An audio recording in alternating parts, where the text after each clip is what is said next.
Hi, boys and girls. I'll be reading chapter 6 of Frindle today. In chapter 5, Nick was trying again to trick Miss Granger, and he made his report about a dictionary so long. And he thought that she was going to forget about their homework assignment, but she didn't. Now, in chapter 6, we're going to learn the meaning of the title, Frindle. The cover kind of gives you a clue. Nick is wondering how names get their name, how things get their name. And so he is trying to come up with an idea to change everybody's mind about a frindle. And let's read to find out what is a frindle. Chapter 6, the big idea. 3 things happened later that same afternoon. Nick and Janet Fisk had missed the bus because of a school newspaper meeting, so they walked home together. They were seeing who could walk along the curb without falling. It took a lot of concentration, and when Janet stepped off into the street, Nick said, "That's 3 points for me." But Janet said, "I didn't fall. I saw something. Look." She bent down and picked up a gold ballpoint pen, the fancy kind. That was the first thing Janet finding, the pen.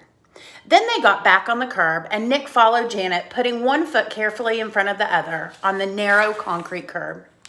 And while he stepped along, he thought back over the school day, especially about his report. And what Mrs. Granger had said about words at the end of the period finally sank in. That was the second thing, understanding what Mrs. Granger had said. She had said, "Who says dog means dog? You do, Nicholas." "You do, Nicholas," he repeated to himself. "I do," Nick thought, still putting one foot in front of the other, following Janet. What does that mean? And then Nick remembered something. When he was about 2 years old, his mom had bought him one of those unbreakable cassette players and a bunch of sing-along tapes. He had loved them, and he played them over and over and over and over.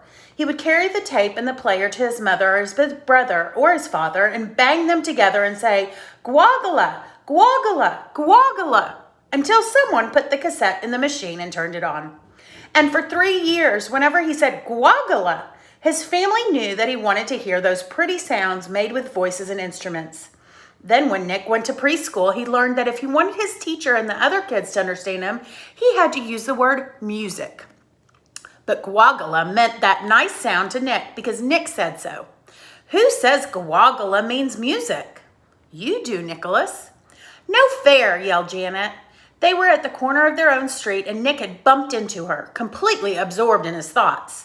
Janet stumbled off the curb, and the gold pen in her hand clattered into the street.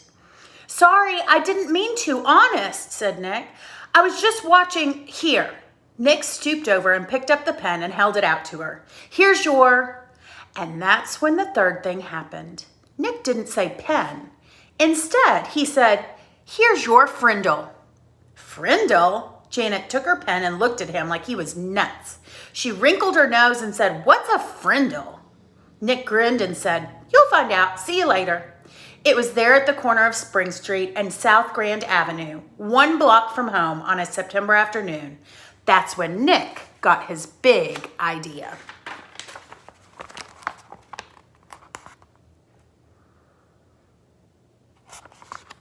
And by the time he had run down the street and up the steps and through the door and upstairs to his room, it wasn't just a big idea, it was a plan.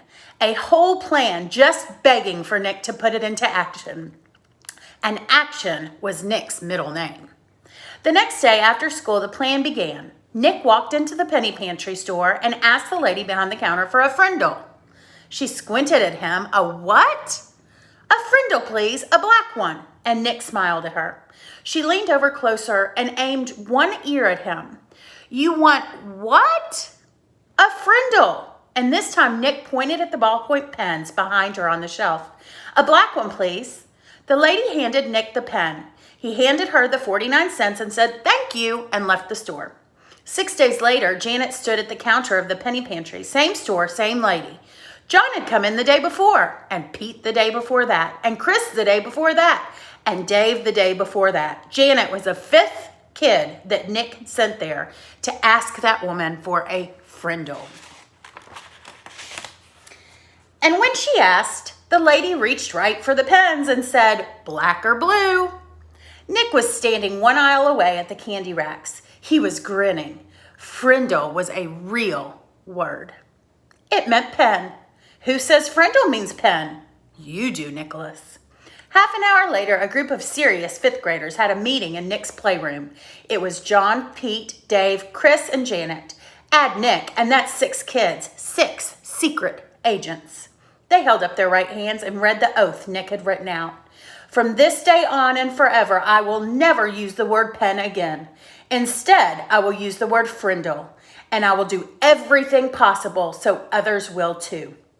And all 6 of them signed the oath with Nick's frindle. The plan would work. Thanks, Miss Granger. Okay, so the next chapter is called Word Wars. I wonder if Nick is going to change the name of a pen to Frindle for everybody in his school. We'll read to find out in chapter 7.